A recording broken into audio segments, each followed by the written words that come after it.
One's life begins to change when their desires transform into concrete actions. You're listening to the Desire to Be podcast, where your desires for your life and relationships become your mastery. I'm your host, Devora Goldberg, and thank you for joining.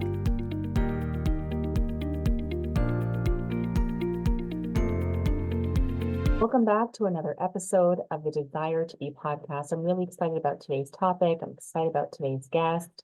Today I have with me Rivky Boyarsky. Rivky, welcome to the show. Thank you for having me. Just to give my audience a little background on who you are a proud Lubavitcher woman who is a wife, a mother to 5 beautiful children. You're also a nurse, a midwife, a kallah teacher, and a speaker. I don't know, do you have sleeping as part of the schedule at all? I do a few other things that aren't down there also. So. Okay.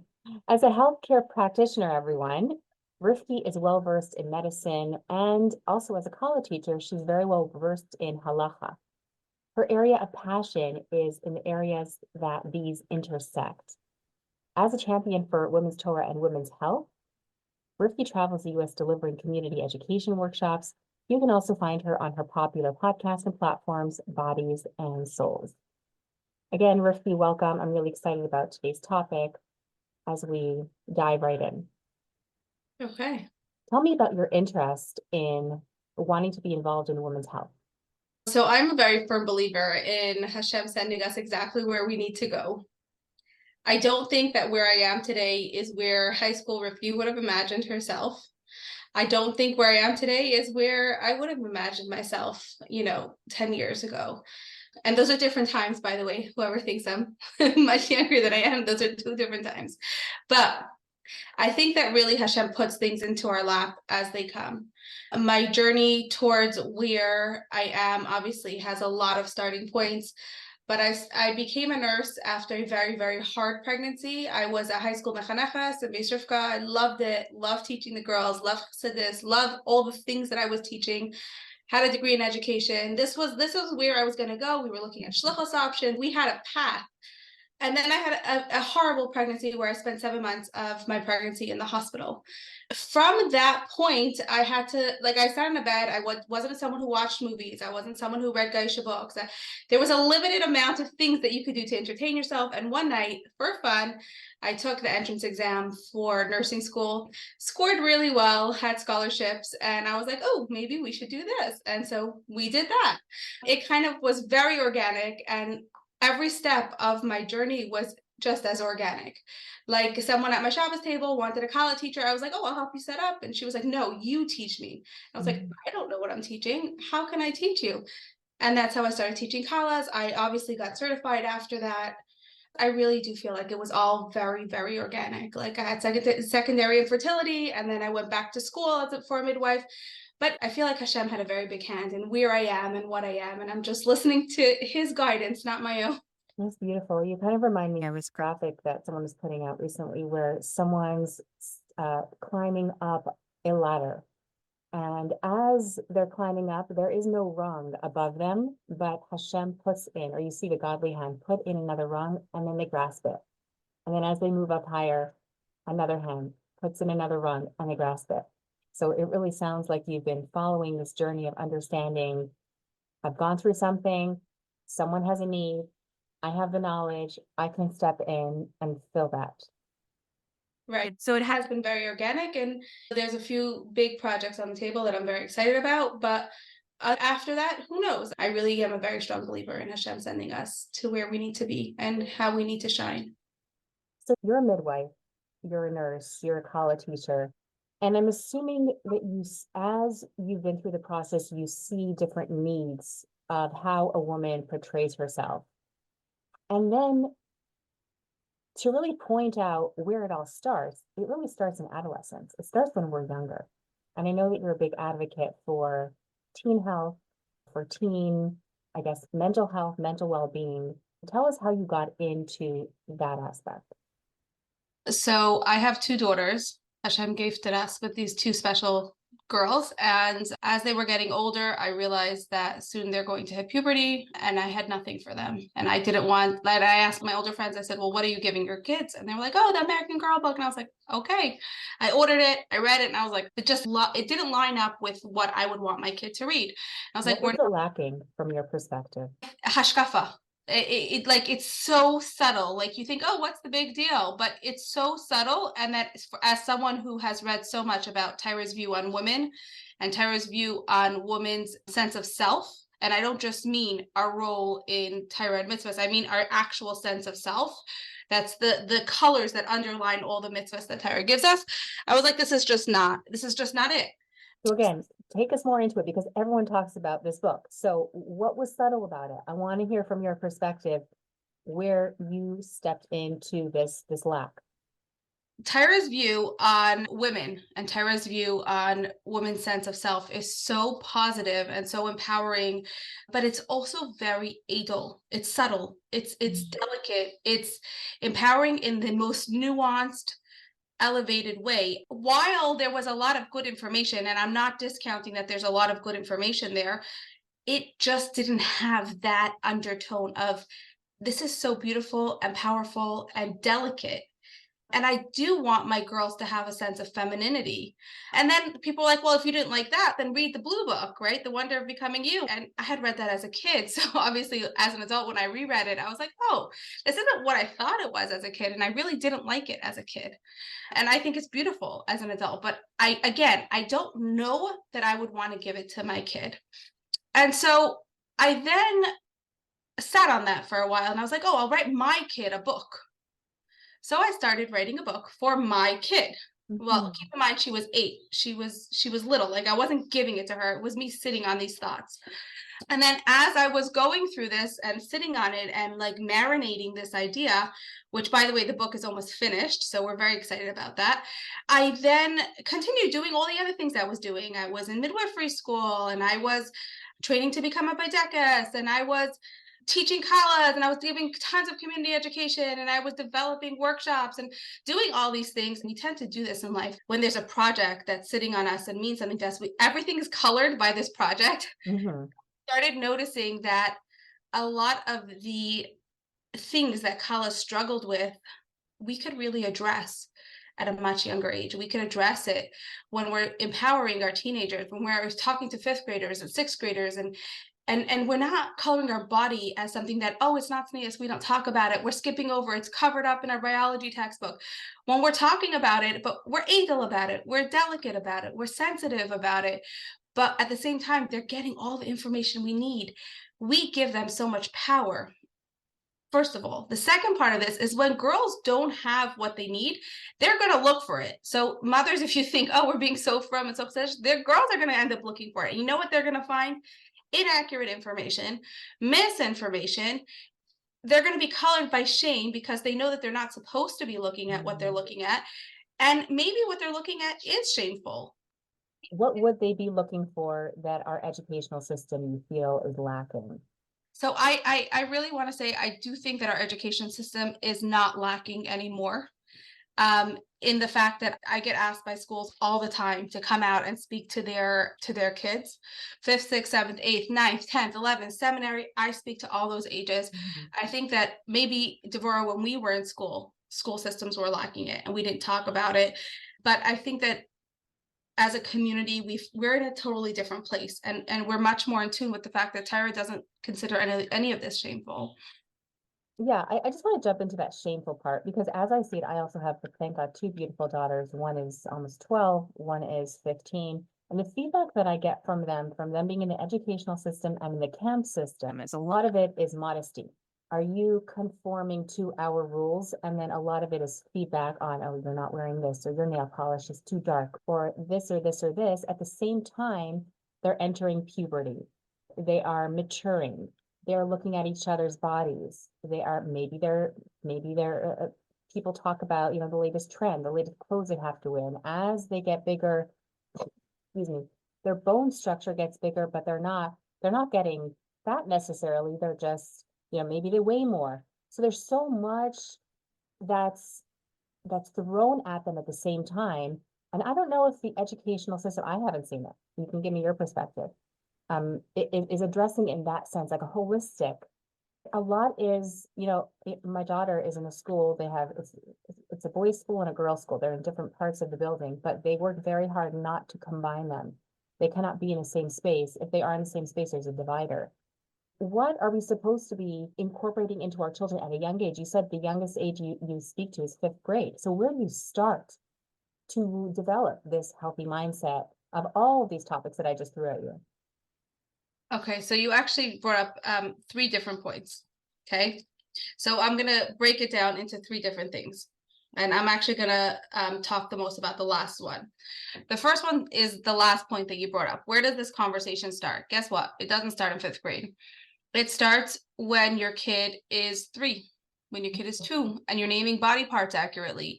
Obviously, what that's going to mean is going to look differently in every single household. I cannot say that everyone should be naming the body parts anatomically correctly. Like, if that's not your level of sensitivity, gegas under hate. But you need to have a name to everything. Your child has to feel empowered. You need to talk about body ownership. You need to have conversations. I cannot tell you how young I see this conversation. A Bubby walks into the house and she sees a 5-year-old and she taps them on the belly and she goes, "Oh, Shefala, you ate a lot of cookies?" No, you didn't. Like, you did not have that conversation. And I have had to tell, even in my own life, adult people, like in our family, we don't talk about bodies. There are better conversations to be had. Oh, but it said out of love. We love that. I don't care. We don't talk about bodies. So the conversation doesn't start, and it definitely doesn't end in a school conversation. Like, if anyone thinks that your school is going to have this conversation for you, you're fooling yourself. In addition, and we're going to talk about this when I talk about the third point you talked about, a huge amount of this conversation is subtle. And it's a conversation you need to have with yourself as the parent. What's your conversation? What's your feeling? And we're going to talk about that again. So just to summarize, the start of the conversation starts way younger than your child even is inhaling the information you're sharing, but you're still sharing it. The second thing you brought up was sneeze. What is sneeze? Is sneeze negative? So here's the deal. I had a kallah sit here yesterday, actually, and she asked me about sneeze, and I cannot tell you how often this comes up with kallahs, like almost always. And I'm like, guess what? Sneeze has nothing to do with anyone around you. Sneeze is between you and God. And that's why when you're in a house and nobody's in the house but you are still obligated to be sneeze. It has nothing to do with the boys in the room or the men in the room or the other people. Hashem commanded us as holy, dignified people to behave in a holy, dignified way. It is nothing to do with the people around us. It has nothing to do with your elbows, collarbones, and knees. It has to do with the fact that you need to be a holy, dignified person. And I will tell you, years ago, I had a personal trainer. Her name is Jen. And I'm sure she's not listening, but maybe I'll forward this to her. So hi, Jen, if you're listening. She came to my home the morning after a wedding. So for context, Jen works in this community a whole lot. Not so much anymore now. She, Baruch Hashem, has 2 kids. I mean, she's not Jewish, but Baruch Hashem. And she was invited to a wedding of a family that she had worked with for a long time. And she came home, and she's a Christian woman. And she said, "Rivky, I don't understand. They weren't modest." And I said, "Jen, what are you talking about? I know them. They're totally modest." And I'm thinking to my head, elbows, collarbones, knees, right? I'm sure they were all covered. She's like, "No, the way that they were moving was not modest." And I was like, you're probably right. And there's value to that. Like, sometimes we get so fixated on sneeze as elbow, collarbones, knees, colors, length of shade, blah, blah, blah, that we forget that it's a deep sense of dignity and respect, self-respect, really, that goes into this conversation. And in this point, I want to bring up another point. The school rules. All of our kids have school rules. And I tell this to my kids all the time. I, as a parent, honor school rules. So if school says no nail polish, the answer is no nail polish. Ma, but why is it not sneeze? Maybe if I put a color on you, it is sneeze. Irrelevant, it's a school rule. Like, that's not a conversation that we're having. It's a school rule. We honor school rules. Sometimes because we go through the system for so many years and there are dress code rules, we sometimes conflate that with sneeze. It's not necessarily sneeze. There's an element to why that the guiding light of the principles of the dress code of the school is sneeze. But that doesn't mean that that is the entirety of the parameters of sneeze. So that's also an important conversation that we need to have for our kids, is that Tznius is about an inner portion of us, and sometimes because school has rules and people struggle with the rules, and those rules keep getting reiterated, we sometimes think tznius is the school dress code. It's not. So you would just call it dress code. You wouldn't even name it tznius because it ends up being something shameful. If someone is constantly being called out for their non-compliance to the school rules and they say this is the tznius rules, then in their mind, I'm not a tznius person. But maybe Right. they So are. I would talk if it was me, and again, my girls are still quite young. So just with that in mind, but we've had these conversations. One of my daughters is very, very fashionable. She loves, like my older nieces laugh at her because she's more fashionable than they are. I don't know how she figures it out because I'm just not. I'm going to preface this with the fact that my girls are still young. But that being said, I was a high school teacher for many years, and I'm very, very comfortable. And I'm in a lot of classrooms, and I'm very comfortable sharing that we have had this conversation, me and my daughters, about school rules versus tznius. And when one of my children does have a struggle with tznius, and it can start at an age younger than teenagers, we have a conversation. Sweetie, there's a big difference between honoring the school rules and tznius. So, but let's learn about tznius. It's yours. We're not gatekeeping it. I will learn the laws of tznius with you because I know that my kid has Yir Shemayim and she wants to know, but I'm going to honor that. So if you're struggling, we're going to honor that. We're going to delve into it. And by the way, this is something I feel very important in any area that a kid struggles. You're struggling with whatever it is in your Yiddishkeit. Okay, let's dig into it. Let's find our place. Let's call a Rav. We have this conversation because this is very important. And I think we veered a little bit off topic, but it's an important thing to understand that, there is a halachic aspect to this, and we need to honor that as well. But there's also parts that are societal and school rule based, and we can differentiate that. The Desire to Be podcast is taking sponsors for upcoming episodes. If you have a business that you'd like to advertise, if you have a product that you'd like to advertise, this is the platform to do it on. It will reach all my audience members, giving you lots of great exposure. Or maybe you just want to sponsor an upcoming show and support the Desire to Be podcast. If you're interested in sponsorship or advertising, reach out to me on either LinkedIn or on Instagram. You'll find me under my name, Devorah Goldberg. Thank you again for listening.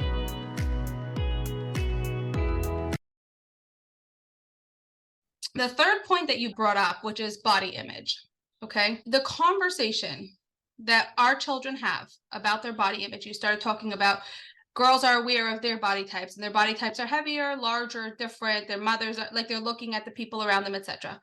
So whenever I give talks to school about puberty, I tell the schools I need a night with the moms before, because I cannot jump in the middle of a conversation and expect that my words mean anything. The mothers need to know their role in this conversation because it's their conversation.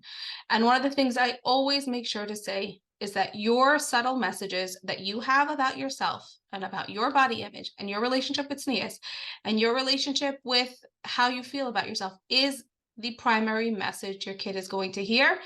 Whether you say the right words or the wrong words, they will hear that message the loudest. So you can memorize all the right words to tell your child, but if you're standing in front of the mirror, pinching yourself, looking at yourself, going on a scale, I can't eat, oh my God, I'm so nauseous because I had a little bit of chocolate. Your kid's inhaling that message much more than, we don't care, everyone's different body sizes, but she still sees you doing that. So the first thing I tell mothers is look in the mirror, look at yourself, have an honest conversation with yourself. What's my relationship with my body? And that's where the conversation goes from. That's where the conversation stems from. That's the basis of your child's identity with themselves. I want to just finish this idea with the fact that obviously it's not your child's whole sense of self coming from you. So just like you don't have the whole responsibility. Obviously, they're getting a lot of information from their friends and social media and the world around them, the books that they're exposed to. There's so many subtle messages. I remember even there's a Jewish streaming platform, and I'm like debating whether to say their name, but they were so respectful. I was watching a video with a kid, and there was a subtle message of fat phobia in there, and I messaged them, and I'm like, I just want to bring this up to you, that this is the message that I'm hearing. They edited their entire video. Like, I cannot even explain to you how impressed I was. They edited their entire video, And I thought that was so beautiful. It's something that if you follow me on Instagram, you'll see I recommend all the time, because I very firmly believe that they're open to feedback. But it's the messages that our kids are getting. And you say, oh, my kids are not on social media and they're not reading Geisha books and they're not reading Geisha. Guess what? It's in the Jewish novels also. And it's in the Jewish magazines. And it's in the Jewish everything. So please, please, it's not in Tyra, by the way, but it's everywhere else. So please pay attention and notice that obviously it's everything, but the most important message your daughter's getting is you. What would you say if you feel comfortable in your body, but your child comes home and they start talking about their bodies in a negative way? Maybe it could be the acne, maybe it could be the changing bodies. How would you respond to your child? Again, we're starting at the fundamental state, even before 5th grade, right? Like you said, start at 3, start at 5, start at 10. A child comes home and they're showing or they're speaking about a negative body image. How would you approach that in a gentle way and a loving way, but also teaching at the same time? So first of all, I'll tell you a story. I say this story all the time, so if you've heard it, I apologize. One of my kids came home off the bus, and I have a firm belief that the first 5 minutes my kid's home, I get a gauge of how their whole day went in school. So if I miss those first 5 minutes, I'm always very sad, because then I struggle to be like, how was their day in school? But they come off the bus happy and secure and bubbly and bouncing. When they come home aggravated, even if they figure out how to balance themselves afterwards, I will know how their day went. So I really try very, very hard to be home during those first 5 minutes. One of my kids came off the bus. She was very young and she was very upset. And I have some talkers and some non-talkers. This is not a talker. I said, everything okay? And she said, no. I said, you want to talk about it? She said, no. I let it go. She was still upset by bedtime. I said, look, sometimes it makes people feel better if you talk about it. I would love to help you. You could talk about it. For context, the kid was, I think, 6 or 7. And she said, okay, Mom, I'm going to tell you, but it's going to make you feel bad. I said, okay, fine, no problem. She said, Ma, one of the girls on the bus was making fun of you that you're very, very, very fat. And I said, oh, and I was so happy. I was like, oh, but I am fat. And she's like, she looked at me in shock. And I was like, well, fat's not a bad word. Look. And I pulled her on my lap and I said, look how squishy and cozy Mommy is. Imagine I wasn't so cozy. And I gave her a big hug and she took a deep sigh of relief. But the point is that fat is not bad. No bodies are bad. Everyone is not supposed to be the same size and shape. Some people are larger, some people are smaller, some people are bigger, some people are taller, some people have blonde hair, some people have brown hair, some people have glasses, some people don't. And so the conversations that we have in classes is the same conversation we should be having with our children and with ourselves, to be honest, which is have some joyful movement in your day. Move your bodies in ways that make you feel strong. Move your bodies in ways that make you feel good. Release those endorphins. You're going to feel great about yourself. You're going to have more energy. Your hormonal health is going to benefit. Your periods are going to be less crampy. That's a fabulous thing. But find a way that works. Just because your mother said cardio, cardio, cardio, and that's what was in the 80s, doesn't mean we need to do that anymore. Yoga, Pilates, swimming, stretching. Turn on the music in your kitchen and dance. Like, really, there is no right way. Joyful movement. And then instead of this restriction, we teach them, think about the fact that you need to eat all the types of foods and vegetables, all the types of proteins, all the types of carbs. Think about how that food makes you feel before you eat it, while you eat it, after you eat it. Make sure you're not cutting out a food category. The only food category I do think that we should be cutting out is sugar. And the girls always love that. But really, there's nothing else that we should be cutting out. We should be eating every 3 hours. We shouldn't, skip breakfast. These are important things. And our kids are not doing this. I'm in the classrooms. I will tell you 50% of 6th grade, 7th graders, and 8th graders are skipping breakfast. Maybe Mommy's busy with other things and she didn't notice. Maybe the kid is refusing and you're not picking the fight with them. But they're skipping breakfast. Maybe some kids are waking up very early in out-of-town schools. They're waking up at 6 in the morning. Like, by the time they come to school, they're exhausted and they haven't eaten a proper breakfast. Even if it's a protein bar, some nuts, some seeds, give them something, a smoothie. So it's the joyful movement. It's the eating to sustain us, eating as enjoyment, but also to sustain us in a deep way, paying attention to our body cues. Very, very, very important. Again, and one of the things I tell them, especially for teenagers, because that's what the conversation is today, is that you need to have healthy fats. Menstrual health needs that. In order for you to have nice, regular, beautiful periods, you must have enough fats. And I have to go through what that is for them. Not cutting out carbs. They need energy. They're growing and developing in such a rapid way. We also want them to have enough sleep. And again, this, I think moms, you might be surprised that when you turn in for the night and you tell your kid 5 more minutes and close the light, they're up till 11 o'clock at night. And God help you if you have a device unlocked or that they know the passcode for, okay? I'm telling you, they're talking. I know what's going on. They're staying up till 11, 12 at night. Even later. My Yeah. daughter said her chats go on till 1 a.m. And I'm like, I don't know how these kids are functioning. But why are kids having their phones that late at night? Mommy's like, this is a whole nother conversation, but why isn't the phone going to sleep with mommy? Like, really, it really should. I Agreed. Yeah, we That's have time another limits in our house. At a certain time, the phone goes away, and that's it. We look at each other. We don't look at the screen. Right. I love what you're saying, because these are all habits that we form as we're younger. So as we grow into womanhood, and I want to tap into the kallah teacher and the kallah classes that you teach. When we reach that stage, there's also so much of changes that it's a season of changes. First of all, while people are dating, some people will lose weight, so they'll have that body image. And then when they're married, whenever they get pregnant, that's another body change. There's hormonal change. There's so much that we go through. And I think that if we cultivate these healthy mindsets when we're younger, then we can probably ease into that next stage of life a little bit easier. Tell us more about that. 100%. So yeah, like you said, dating, I see a lot of college also for setting a wedding date. And I will tell you that I often, again, happens to be, I'm told you, Hashem puts things all together. Happens to be yesterday, I just saw someone that she didn't always have regular periods, but the last month she had like 2 periods in 1 month. That's never happened to her. I looked at her menstrual history all the way back. And when we had a conversation, the reason is she was traveling, stress, okay? Stress of making this huge monumental decision. Stress is a huge hormone disruptor. She wasn't sleeping well. She was skipping meals. She wasn't eating well. She definitely wasn't moving. All these things come into play. And if she didn't have the conscious decision to make these habits, then she needs to make those now. And Baruch Hashem, she has a nice long engagement, and we spoke about it. And she has to implement it, but we talked about implementing some changes that'll hopefully support her. But of course, like you said, as a kallah teacher, we definitely see dysfunction or unhealthiness. I will also say one other thing. When I see women, sometimes women will apologize and they'll be like, oh, I'm so sorry that whatever about their body, like if I'm doing an exam. And I'm like, what are you even talking about? Like I always tell them, like, the only thing I care about is if you vomit in my face, because I will vomit with you. I don't care about anything else. Like, Hashem did not create us on a factory setting. We are literally not meant to look alike, smell alike, sound alike.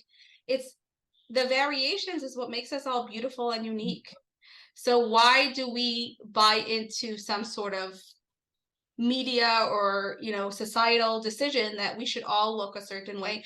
And FYI, that changes every 10 years. So what are you buying into? Like, are you going to change your body every 10 years? Like, what's the end goal here? The end goal really is that Hashem gave us this beautiful body to serve him. And in this beautiful body, we need to nourish it. We need to take care of it. We need to support our mental health. We need to support our well-being. We need to support our physical health. We need to support our menstrual health. We need to support all the parts of us, our minds, our bodies, our souls. That's where it's at. So when we talk to teenagers, and I think it's very important for people to understand that when I walk into a classroom, I'm not just talking about, here's a pad, here's a tampon. Well, we talk about that, and that's very important. We talk about all those things, but we also talk, especially in 5th and 6th grade, they're getting up to bas mitzvah age. They're looking around them and they want to know, what am I going to be when I grow up? We talk about looking around you for role models. We talk about getting a mentor and a mishpia. That has to be part of the conversation. And Devorah, we go back to the first question you asked me, well, what's wrong with the American Girl book? They're not talking about that in the American Girl book, but it's so interlinked. Mm-hmm. It's so interconnected that you cannot separate them. So I want to talk to my kids, and Immerse Hashem, when my book comes out, you'll be able to see. I want to talk to my kids, and I want everyone to talk to their kids, of course, about how do we take care of our hair, and how do we take care of our hygiene, and how do we use a pad, and how do we use a tampon, and what are hormones. I want to talk about all that. But I also want to talk about the other parts to us, the other parts of our well-being, the parts that make us Jewish, the parts that make us Frum Yidden, the parts that make us godly people who are connected. And so we cannot separate these conversations at all. And when we go back into Torah, Torah is so respectful of women. Torah is so kind to women. Torah empowers women so much. Give us one example how you see this kindness in Torah before we end up. Your ksuba. Torah puts the needs of a woman, and this is totally out of context, but it's okay. Torah it talks about what is a man's obligation to a woman, she'er kasus v'inasa, and I think that she'er means, she'er means food. Kasus are the things that cover you with your clothing and your home, and inasa, which is your satisfaction, and that does not mean pleasure, so I want to really clarify that. It means that the Torah is talking about how it's a man's obligations to take care of his wife and to take care of her, that she should feel satisfied in the relationship. And that's so multidimensional. If you open up any sefer that talks about satisfying a woman in the bedroom, it talks about things like picking up a broom and helping your wife. The Siddur of Rabbi Yaakov Emden, he speaks about if you want your wife to be with you, then get in the kitchen. And I know that sounds so crazy, right?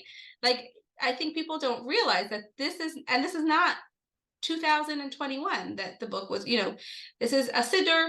It is Rabbi Yaakov Emden. It's hundreds of years, and it's a refrain that goes on and on and on throughout our Gedalim and throughout our Sfarim, that these things are interconnected. It's interesting because, you have the 5 love languages and people will identify what's for them, what speaks to them. But even someone who identifies most with, let's say, physical touch, I don't think that there's a polar opposite to acts of service. There are times that you require the acts of service. If there's a sink full of dishes, that's love. If your husband picks up those dishes and cleans them and you're like, wow, that's off my shoulders. So it's very much, like you said, interconnected, and I love that. Before we end off, I just want to tell my audience, we're going to have a part 2 to this. I realized before we started Rivky, I'm like, this conversation is going to go so well. I can't just limit it to one episode. So we're going to have a part 2 to this. Before we end off, how can my listeners connect with you? The easiest way to connect with me is probably on social media. I have a private account, Rivky Boyarsky, and you could look me up there, and then you can message me there. And if it's a conversation that should happen off Instagram, then I will give you my WhatsApp number and we can go from there. Okay, perfect. Thank you so much for doing this. I'm looking forward to part 2. What a great episode. Thank you for being here. I truly appreciate you. I'd love for you to tap 5 stars and let me know what resonated. Be sure to connect with me on Instagram, Facebook, and LinkedIn under my name, Devorah Goldberg. That's where I give you more content. That's where we're able to engage even further. Until next episode, stay safe and be well.